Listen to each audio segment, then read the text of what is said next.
Hello,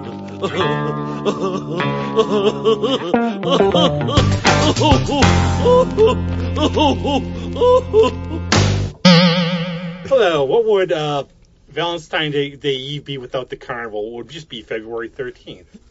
So, obviously, we made it special. But I have to give Greg a Valentine. So, Greg, Hi. You can have the show. Take it away. Thank you. Wow. I'm I've going to always buy dreamed of bananas or this. something. Just what I've always wanted. Thank Okay. you. I know. I love you, dear. Where's my sticker that says, rock on or something? No sticker? Stickers make for bad radio. I'll give you the drink more coffee sticker. I still All have right, on the that'll shirt. do. Oh, wow. Okay, hi. We got a kind of a good musical show today. So we have a special guest, and this guy's he's now a new friend, and he kind of comes by way of my cousin Tad, who is out in Los Angeles, and he's an occupational therapist, and also he's been in some movies and TV and stuff like that. So, like everybody. Anyway, yes, at least he's not a waiter. So, without further ado, I wanted to introduce our musical guest, Deepak Thettu. There will be a written essay later to get the line from where it came from. Say hello to the people, Deepak. Hello, everybody. I'm so, I'm so glad this finally happened, Greg. Yeah, Because we've been trying for a while, right? Yeah, we had a lot of, setbacks with people moving and things happening and life getting in the way generally. But here we are, finally, at last. Yeah, and I got to say hi to Tad, because Tad just texted me. Hey, Tad. Is it live? Yes. When's it going to be on? Just like we were just talking about, right? So Well, Tad, it will be on. I will definitely send them the one when I get it. Yeah. So how did this start out for you? Where did you get the music bug? Oh, my gosh. Well, just like how we were just talking about, I would say probably, sitting at home watching MTV and seeing, like, wow, that's cool, Watching, when they would play... So you see different videos, right? But when you see a video with somebody playing the guitar, oh my gosh, I think like the first live one was like Red Barchetta. Oh, wow. Yeah. I was like, you got to be kidding me. And in school, everyone's talking about, Neil Peart and everything. I was just like, wow. And then you actually see it happening in front of your, And then, oh my goodness. Does it help you when you're watching? I always wonder about this. Does it help you when you watch a video if they have good camera guys or women? Right. When they close up on the fingers, I mean, does that actually help you figure out what they're doing? Oh wow! Or is that like just for flash or? Well, back then, it was like cool just to kind of see, you hear like, like a bend or something. It's like, oh wow, or the whammy bar. Yeah, right. That kind of thing.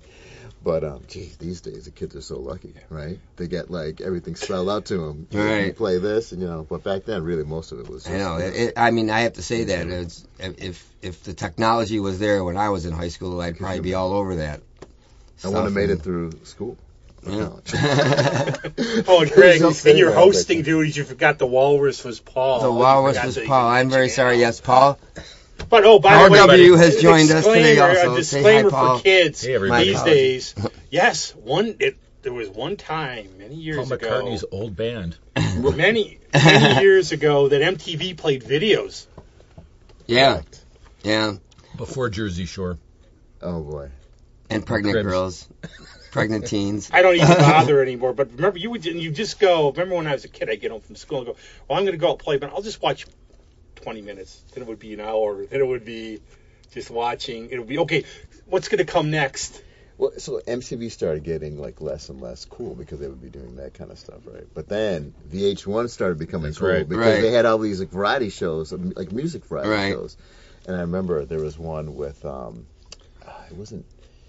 it was, I think Ben Sidran was hosting it, right? He's like a jazz piano guy. Yeah. Right? But he was hosting it, and Hiram Bullock was playing, and there was a kid playing on a bucket, and I was like, "You got to be kidding me! This is like a guerrilla music, right?" So I have, oh my god! So he's like jamming his worn out Strat, just killing it. Oh, I couldn't even believe it. But I would always be pressing record on the VCR, always. Right. So somewhere there's like all these like probably like totally humidified VHS tapes that maybe we can restore. I have a bunch of XXI stuff. You know what? I have betas. Yeah, wow. Betas too. Wow. I parted with all that stuff a long time ago, and I wish I hadn't, because there's so many things that I recorded off of MTV. Yeah, I mean, there was a David Gilmour concert where he I remember that one. I remember that one. Yeah, but also I was a teenager, so there's probably some Shannon Tweed and Shannon Weary, like movies on the end of them. I don't want to give them to somebody and they'll be watching a music video. I still have 2 working VCRs, and I had a lot of stuff from the satellite TV, so the quality is pretty good. Yeah. And the sound on a VHS is really good. A friend of mine had a laser disc, and he would say, this would go back, the beginning of this decade. He could go into some stores and look way in the back, maybe dollars or something. He would find them. Never apologize as host. Never apologize. But he would find them in the back. But one of the things, too, like you talked about music and how doing this stuff, first time I saw Peter Gabriel, he comes out, introduces the band. What did the band do? They had garbage cans. They whacked them with chains. Oh, wow. You can find, music, and I think anywhere, and you think, you don't have the money, you have to make it. Well, there was that whole thing with Stomp, where they did the garbage can things, the percussion. I mean, that stuff's pretty cool. I like that stuff. But for me, you were talking about seeing guitars. The guitar solo that got me, and I think it's been voted, in the top 5, and I don't like lists like that, whatever you like. But David Gilmour on Comfortably Numb. Another brick in the wall when he pulls the cord, Right. I never really appreciated them until, later on, as I really dug into it and said, wow, these guys, because I always associated it with, drugs, and I never really saw the music part of it, right? For a long time. So, same with Zappa. I just thought he was weird. So I think Zappa's people hate me for this, some of them, but I think overall he became just a really good comedy music writer. Yeah. He was really good, but it was more like comedy. Well, sarcastic, But if you listen to Guitar, which is a great album, and I think I always liked Zappa for his guitar stuff, but, I saw him live at the War Memorial in Rochester. Really? That's all I ever call it. I won't call back it. Back in, whatever it is now, back in 83. And it was funny because somebody, at one point, he goes, any requests? And somebody yells, Whipping Post. And they played Whipping Post. Oh, wow. And the horn section carried the guitar solo. Oh, it was really, it was really just genius. Absolutely this genius. is weird. Yesterday I was playing this gig down in the wine country there near Geneva, and same thing happened. Exact same song. Somebody said Whipping Post, and we just started playing it. That's great. Well, but these other guys that were singing it didn't know what the hell they were doing. But they wanted to hear it. So. If somebody yelled Ashtray Heart, nobody would play it, though. Sorry, go ahead. But how did you start playing then after you were inspired? Well, so around that time, my best friend growing up, Michael Lewis, we call him Youngin. He'll be listening, I'm sure.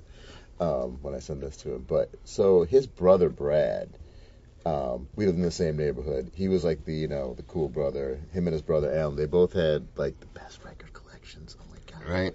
Record collections. You take it out, you open it up. There's lyrics. There's pictures of instruments. Right. You're going crazy, and there's wow. You see Who's Next, and you're like.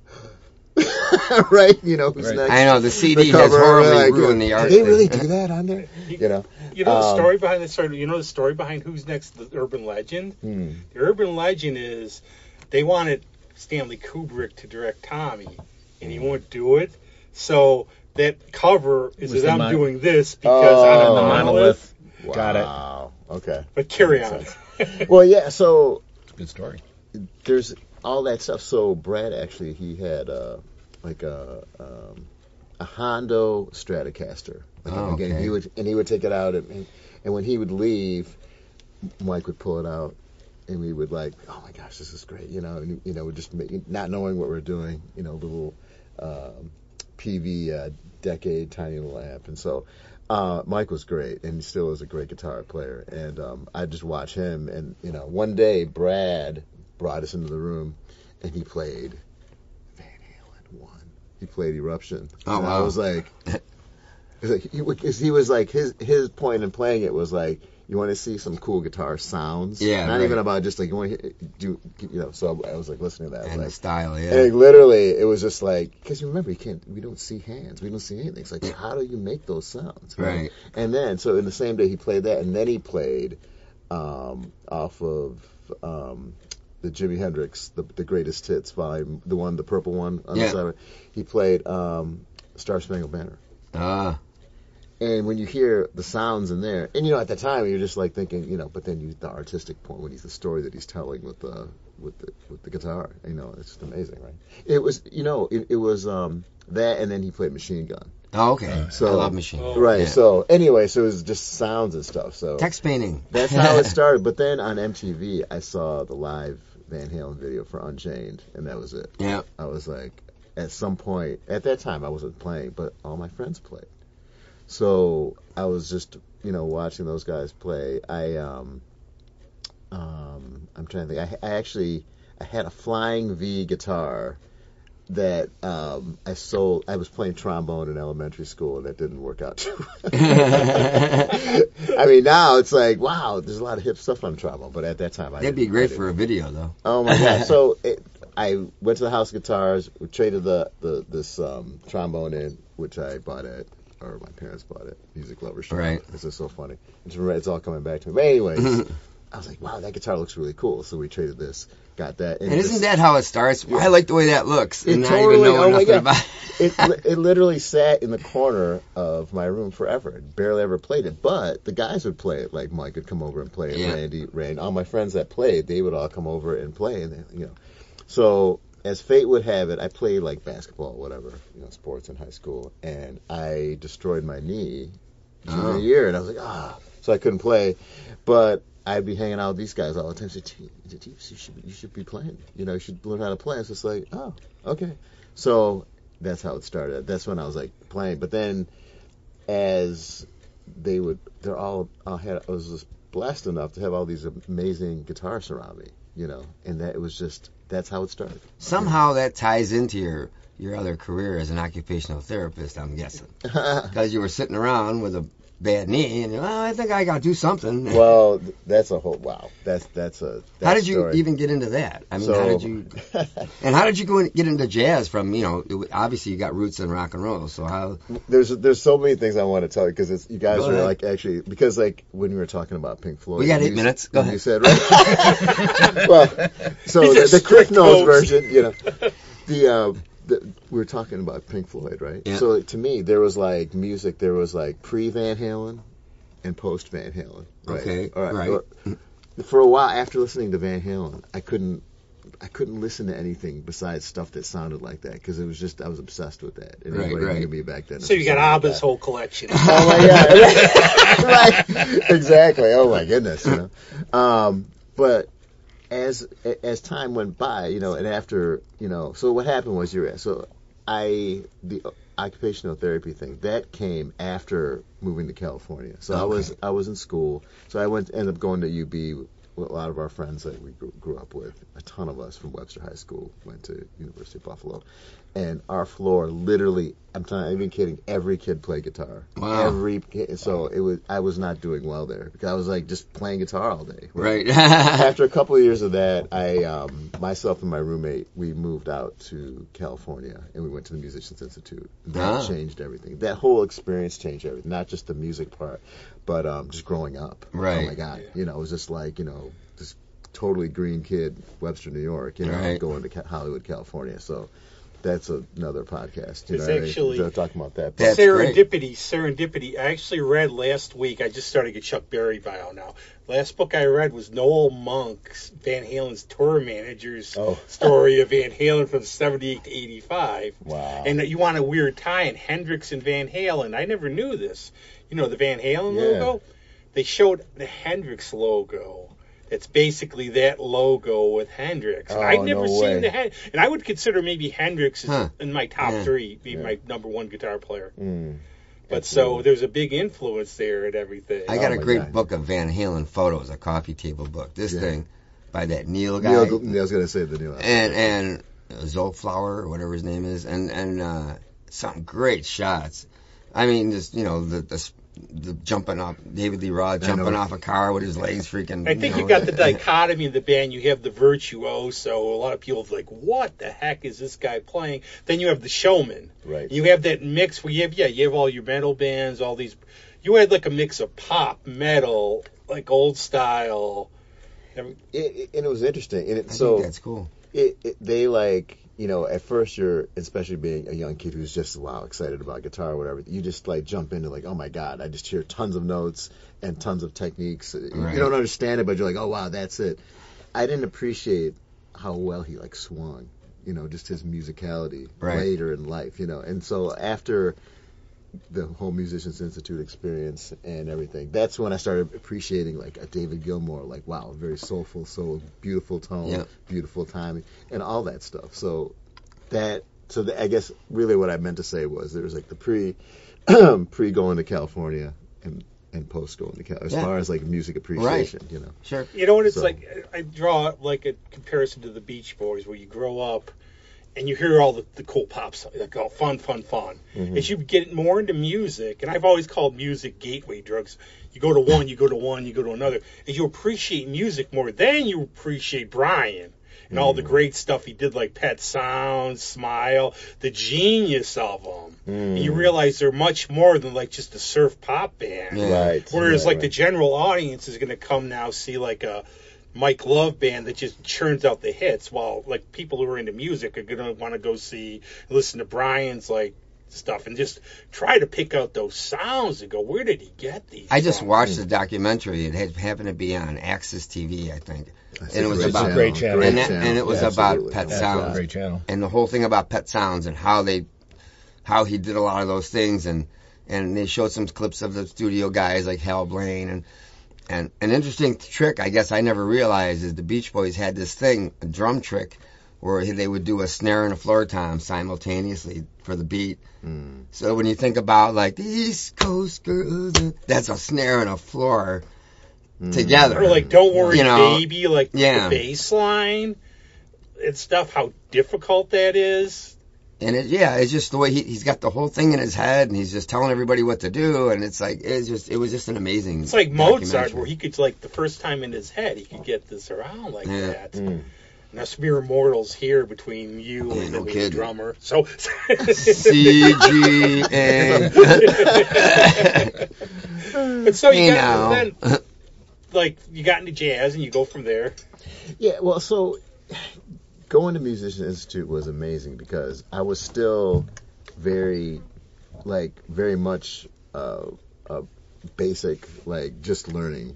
Like I was there and I was literally like, oh my God, I just sat there and just like looked at everybody. It was like an awe all the time. Right. The teachers, the students. Oh my God. So but essentially a metalhead, I would say, going there, you know. But a metalhead that was like interested in like you know, when we're talking about Gabriel and the Genesis, I had like my friend Jeff Simons, you know, he would always every night he would like, oh, you got to listen to this. He'd be playing like, you know, like old Genesis. I mean, the fusion there. Right, I love that stuff. Oh I learned a lot of that stuff in college too, so I had the same experience. It's like pre-NAS, post-NAS, because once I was in school, I was listening to all kinds. I was buying, you know, Max Roach stuff and different jazz things, and you know, you start opening your spectrum of what you want to listen to, and that's how you get better. And I think also when you're in high school, you were pinned into a group. Right. You have to like a certain and like if somebody heard me like, oh, you know, I just heard the new Coltrane album, that bastard. How can he not he's listening to Coltrane? He's betrayed us. Yeah, right. And now all of them now love all the stuff I love. Oh my God. What was it that you always say that you were pegged as because you liked like some band with guns or something? Oh, Gun Club. Gun Club. So I remember like making Gun Club albums. This is like swamp rock, you would call it. Jeffrey Lee Pierce. I remember like giving some of my friends, you know, you take the tapes, like some Maiden fans and stuff. Because one of my friends goes, Rob, this music sucks. I still love them, but it's like I don't think you. Yeah, but do you like it? Yeah.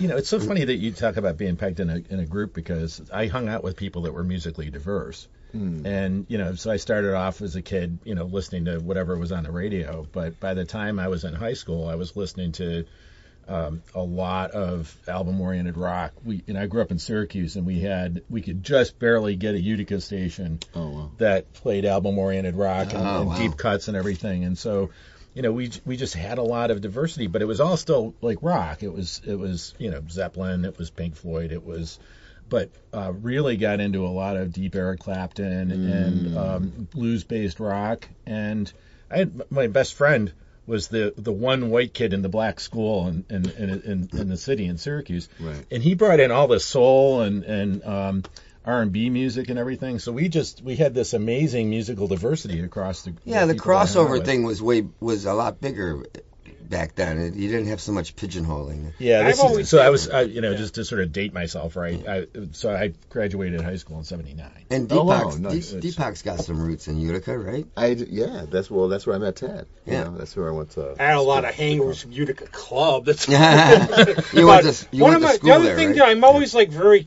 intellectually curious about things. Like I'll read about something and I'll have to explore. So you listen to metal, then you find out like the people you like, their influences. So you go, wow, I want to give this stuff a try. Mm-hmm.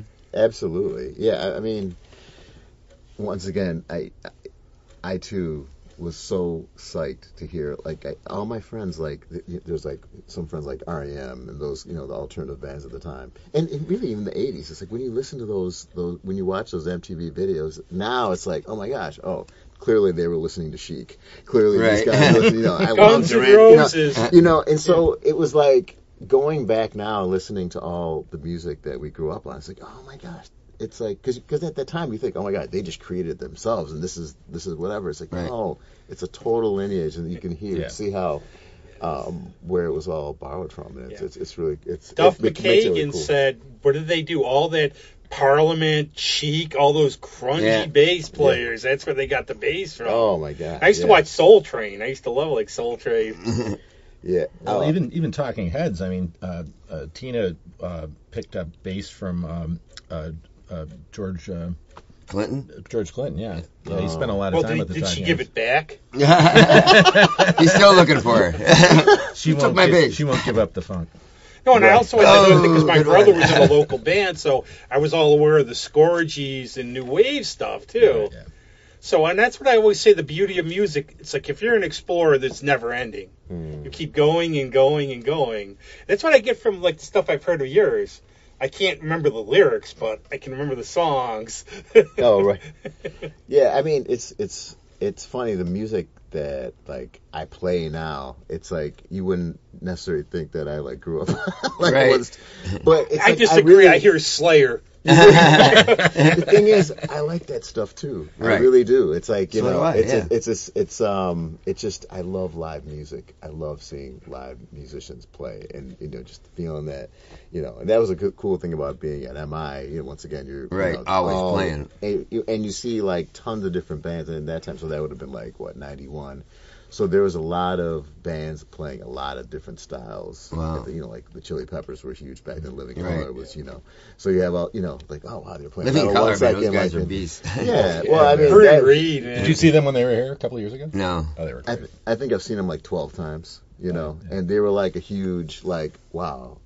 I want to understand music, kind of, because like you listen to something sounds jazzy, something sounds funky, something sounds metal, something sounds whatever. So it was like, but I should say too. So like college was just in general going to college around. So I graduated from Webster in '87. So thinking around that time, one of my friends, we call him Linus. His name is Sunil. We call him Linus. So he went to Boston University, and he's like, Deeps, I gotta play this cassette. You're gonna love this. So it was Shock T. It's John McLaughlin, right? Yeah. So it was like, oh my gosh, it was like, we called it legalized shredding, right? Yeah, right. Shredding that our parents could like actually get into, right? Because they were so into it. And his hair was short. Right. Exactly. Right. Oh my gosh. And he's Indian. Oh my gosh. Oh, he's not Indian, but he's it's funny you mentioned Indian. that too, because we had Lily Winwood on the show, Steve's daughter, and she plays. I would say it was sort of folk, right? Americana. So we're asking her what she like. What'd she go? Guns N' Roses, all these other bands like that. That's what she listens to. Wow. But one of my bands also too that got me exploring further was Steely Dan.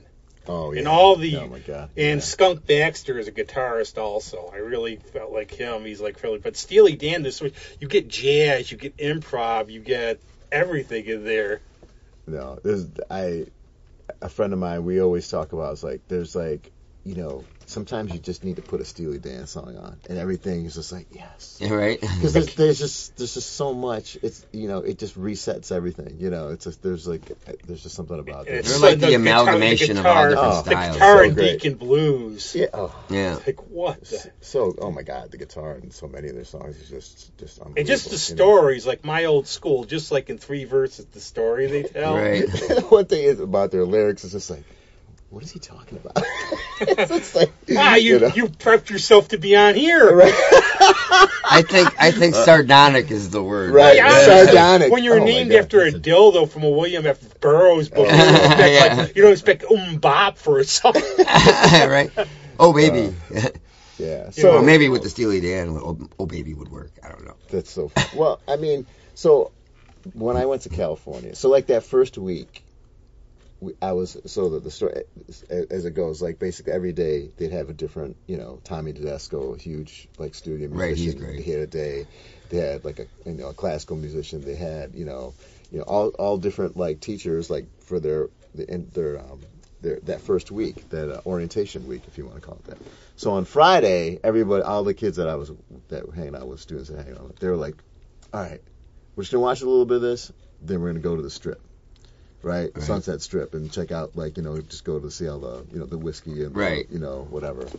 See like the bands that were playing at the time. And so remember, we're talking early '90s, so it's starting to change, right? Right. This from like the hair metal vibe was still kind of there, but it was like starting to get into grunge. Right. It was starting to get less and less popular. So so the guy who was playing was this guy Norman Brown. I'm like, who's this? I never heard of him. Sit down.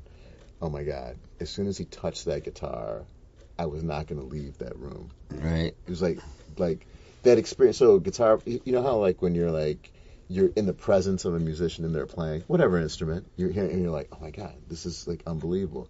To this day, he's still like that. Like I can't think of anyone that like just destroys me more than Norman Brown's. He just picks up the guitar. And he would just play like a rhythm or play like, and it was just so much vibe from him. So that was his concert. Everyone was like, you guys, you get ready, let's go. And I was like, wow. You guys go ahead. So I sat there and watched him. And he's essentially, if you want to call it contemporary or a smooth jazz artist, but oh my God, he could tear up any style. And like it was funny because he plays like a George Benson, like blonde Ibanez, right? Mm-hmm. And so in our lesson rooms or whatever, they have like their open counseling was like basically were office hours, right? So everybody would go to their favorite teacher and hang out and jam with them and learn whatever. So I'd always go to hang out with him. So he would tell stories about how he'd have to learn like AC/DC. So he pulled out his jazz box and he would play Back in Black flawlessly, right? The best you can with those heavy 13 gauge, so you can't bend it to it, but he had the grooves, the riffs, and you were just like, how is he doing this? Yeah. But then he could play a beautiful soul version of like Send One Your Love or something, like a Stevie Wonder, whatever. And everything changed at that point because I literally changed. Like it's almost like I just stopped playing like how I played and just was watching how he played rhythm, how he played. I was like, okay, that studious person came, that part of me, like all of a sudden hit that my parents wanted for so long for other things. All of a sudden I was like, oh my God, I have to like really pay attention and figure out what he's doing. And so that whole year was pretty much just hanging out with him, and that he's completely kind of influence like where I am now musically. The cool thing with that though, see, you can, because you'll shock people because you have that other background, and like if you can be playing at a jazz gig and then somebody might jokingly play CD, and you'll be able to do it, and then their jaw will drop and you'll be like, see that, so shut up. And you sneak in little parts of like metal and like all of a sudden a whole lot of love vibrates through. Oh my God, like a Sun Ra song or something. Right.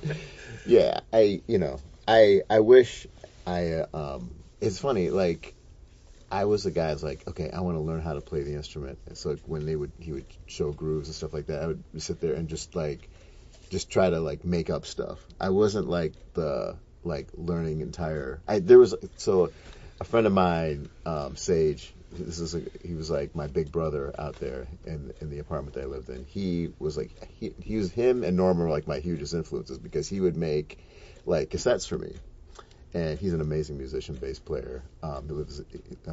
He lived in California, but he's from Washington D.C. Okay. So he had this whole like amazing history of music that like I was like talking about. It's like, oh my gosh, look how funky Living Color is. Just like, okay, I need to sit you down. Yeah. He would drive me off to Tower Records, and he's like, you need to start learning this. So Right. of course it was like stacks and stacks of like Earth, Wind and Fire, Ozzy Brothers, Right. Funkadelic, all of that. So it was back in Backwards started, 1991. yeah. So James Brown, Yep. and it was like going hand in hand because I was like hanging with Norman at school, and he's like describing and showing all this stuff, and then I had all this listening that I was getting from him. So that was like, oh, okay. So that I learned.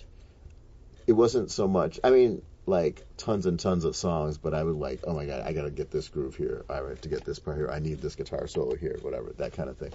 So it's funny, like I'm going back now and wanting to try to like learn songs that I grew up on. Yeah. Even like Pink Floyd or whatever, like I never learned that stuff. I listened to it, but I never, Right. And I listen to it now with different years. So like, oh my God, listen to those chords, listen to the things that are going on. So I still feel like I'm just learning how to play like There's right so now. much. Yeah. It's like I feel like I'm starting all over again. There is, though, like during the pandemic, I really got into world music. You start going, there's more. There's so much. When I would go to Tom Cohen at the Bob Shop and go, can you take me farther out? And he goes, how far you want to go? All the way? Give me like something like, we weren't dealing and talking about music, Greg. But I gave him, he gave me the Die Like a Dog Quartet. And it's like 50 minutes of buzzing bumblebees. And it's like stuff like that. And that's how you go. You just hit the tip of the iceberg in music. There's always more. There's always. Right. Yeah. Well, something I've listened to, like with your music, I get a sense it's almost like you're telling a story with your songs. Oh my goodness. That's Wow. what I get. I like picture it in my head. You don't want to get in this head, but Well, so It's a sad story. I have to. yes. How far do you want to go? I have to take this moment to acknowledge my musical brother, Judah Seeley, who's an amazing, oh my God, just amazing. Right, I wanted to musician. touch on that. Your release that you got out that's Yeah. been gaining some traction. Yeah. Yeah, so he's been such a huge influence as a musician. I mean, we're like brothers, but besides that, he's just a phenomenal musician. So we became friends like I don't know how many years. It's been a few years, but he's an amazing like producer and a saxophonist and all of that. And we just kind of gelled in terms of like what we like to hear. It's like how I try to play guitar is kind of like how he kind of likes it in his songs. Right. And how he plays keyboards and how he plays saxophone and how he sets up his rhythms. I'm like, oh wow, that's something. So we've kind of like just have a really great partnership musically. So in terms of that storytelling, gosh, if you hear this guy play keyboard, and by the way, you will hear him play keyboard because at the end of the month, we're playing a gig together. Oh, good. Opening up for an amazing keyboard player. I'll tell you about that in a second. But so Judah, when he plays, the way he arranges and plays his chords, they tell a great story. So like when we write together, a lot of times he has like his track, and I'll play the melodies over. I'll like listen, like have it on repeat like 100 times, and they'll be like, oh, then the melodies start coming. And then I'll write the melodies, and then we'll go back and forth, and then all of a sudden the song come out, and it's been such a great process. So I have to like thank you for saying that. Oh, no, it does. That's what I feel like. But now I've got you, because next time you play, I'm going to make sure I go down there, or somebody does, and in the middle of your solo, I'm going to play some Hot Wheels, some Hell from Blue Oyster Cult. Okay. So funny. Well, No, but I hear Van it's a Halen. story. It's like Herb Smith tells this story of a song he's playing. He's walking through the woods. Here's a chipmunk. I like it taken away. Like, okay, he's writing about something. I'm going on a journey here, a musical journey. No, and definitely there's inspiration behind the melodies, and like and it takes time to really not only like come up with the sonic part of it, but just to like the nuances of the notes, and really like when you start like recording it, you start to realize that what separates one song from another is just like those little nuances. How do you tell those play those notes to convey the feeling. I think there's that feeling of awesomeness. I mean, you're a capable player, but every now and then this is like, I've always said this about some shows, and actually Neil Peart said this. He said, Rush, we know what we're doing. But every now and then there's these shows where it's just magic. Where it's just really, you hit it's just like you look at each other and you go, there's something special tonight. I know. Like when you just hit the right chord, you go, I don't know where this came from. I don't want to know where my ideas come from because they may not show up again, but I'm so glad this showed up. You just lock in and things are flowing and nobody's fighting. You're not even thinking. You're just playing. It's what I realized too is you can never repeat something. If you have a great gig, say, okay, we're going to try to make it just like this. No, you have to just forget that even happened. So are there people that you play with that you get flow more often than you get with other people? I mean, where you just get that groove and you get the flow? Yeah, well, so I've been playing with the same, family of musicians for, the past 2 years. So I'm lucky that we've developed that, synergy, I suppose. I play, every Saturday at the Memorial Art Gallery, and we pretty much have the same crew. Different guys come in and out, but even the guys that come in and out are guys that I know really well, that were friends or whatever. So it's like that spirit of the jam is there, and there's we talk after our gigs and stuff. It's like, wow, that was really something amazing, whatever. And then the next gig will come and be like, oh, what happened this gig? And it's like, we don't know. Sometimes it's on, sometimes it's, I think generally what we start to get was we want it to feel like the best thing ever, every time. And, there's some days that you come in, and I'll be the first to admit, we talked about coming here on time. Yeah. Sometimes I'm rushing to the gig. I'm just getting there. I'm setting up. I'm and those gigs are the ones that always stink. So right. It takes your time to center but then there's yourself.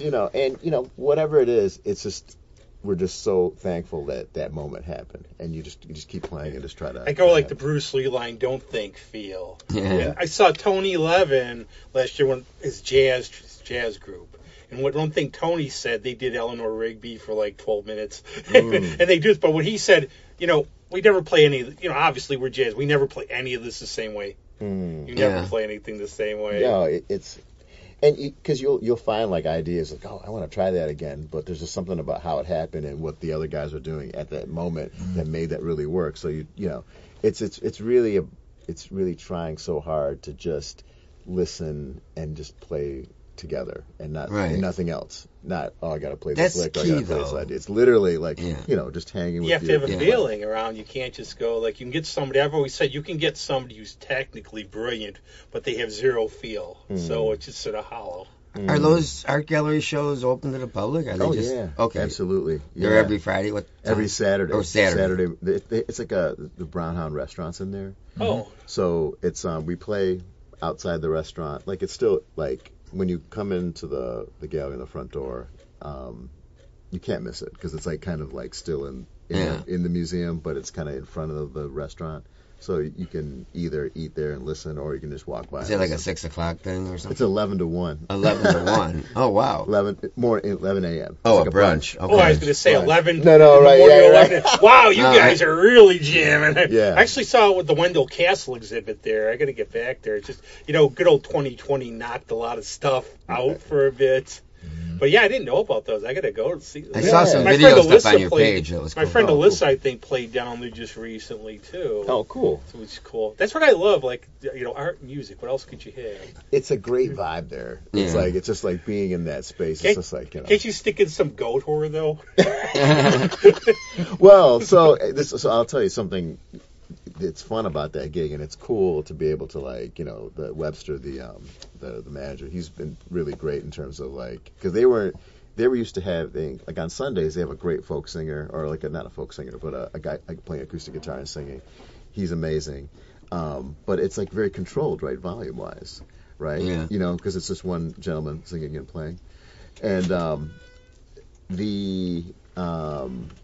when we played it started as a trio. And then now we have a quartet, and we have to watch our volume. But it's he's been open to that, and most of the time as long as we just kind of watch out, Sure. we can get away with it. But so I pull out remember how I was telling you about like my friend says she'd give me these cassettes and I have to like learn. So the first song on one of them was a song called Cosmic Slop. Okay. All right, funkadelic song, right? It's like this. You want to play guitar, so this you got to play like this. It's basically like challenging. It's like, okay, you gotta. Yeah, so it's like, okay, so like I'm still reaching for that, but I will preface by saying that I still try very hard to try to like harness that emotion and feel and try to make it. I think that's always as you grow. Though, if you ever say I'm set, you could go. I can do a little better. Oh my Right. God. There's so much vibe and nuance in that song and in that particular one that he put on, the version that he put on. But we're not at the Capitol Center in D.C. We're in like the Brown Hound restaurant, right? So the way we play it is like very much like a mellowed out kind of version. Still kind of trying to play the melody on the guitar or whatever. So it's cool to kind of take songs like that and like reimagine them and see how. So. We try to like the Saturday gig is we play a lot of originals, but we also play like covers of typical like standards and other contemporary jazz songs that's cool. That people might recognize. Check that How out. can we pick up? I like the picture of you two striding with your guitar, looking like a good old gunslinger from the West. But where can we get your CD? You have CDs and stuff? Not yet. Everything is I digital. see it online. Yeah, I've been watching it online. Going, where is it? Yeah. So right now I have 4 songs that are like you could get on iTunes or any of those. I got them on YouTube. On YouTube, yeah. Anywhere, right?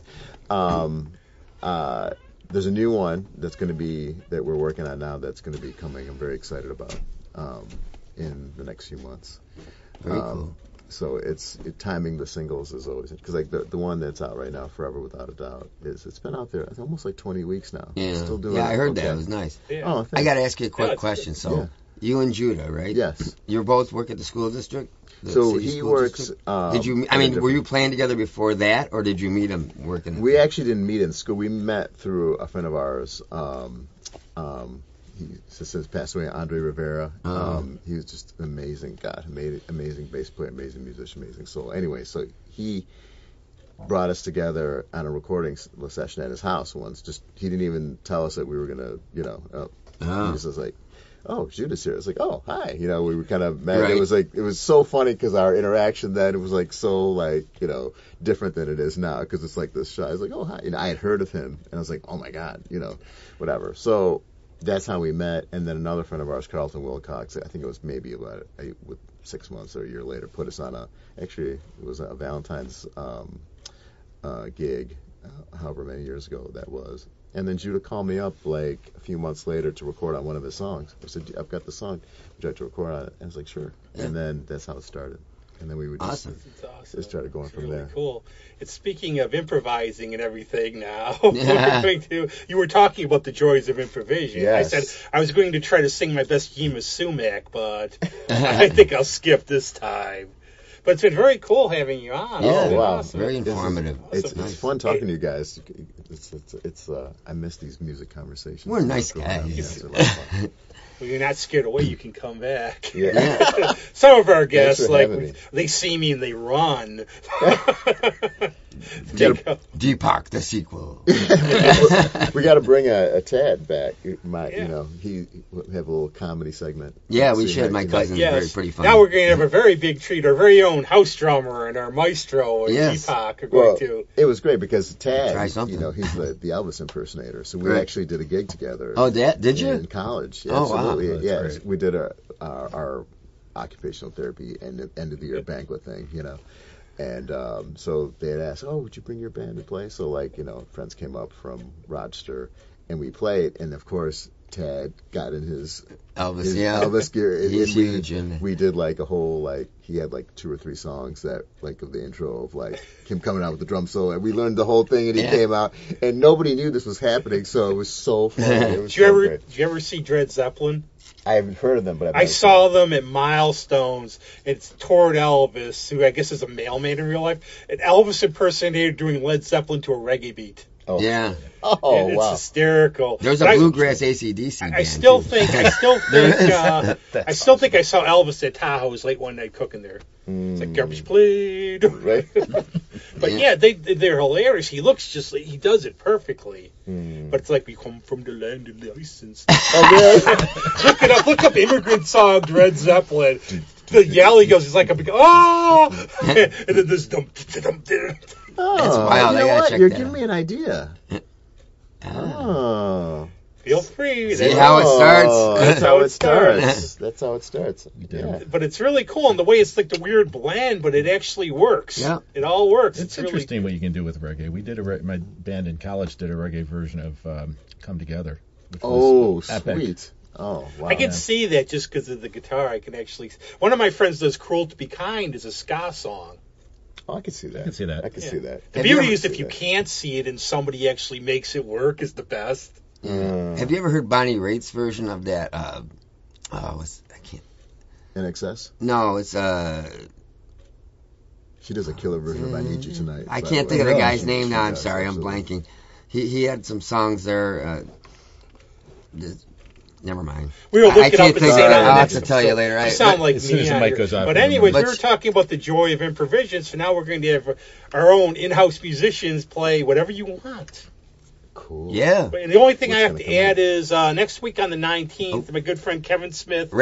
Jerry Rafferty. Oh, there we go. She does Baker Street? She does a no, the other song he had. I have no It's idea. my way of telling you everything. I don't know, but she does a reggae version. Go of, listen of to the- it yourselves. of that song. It's a cool. But it's next really week cool. we have a benefit for the Ukraine at Love and Cup starting at 2. My friends are putting it on. Bunch of bands, should be fun, everything else. They're going to try to write a special song for it, and I said, just don't be cheesy, try to make something, cool. But whatever. But yeah, thanks a lot, Deepak. Thanks for having me. No, now we're going Pleasure to meeting you guys. all we're going to say is whatever you want to play. That's what we do. Play on. Yeah. Okay. Sounds Ska good. metal rocks. Jazz on.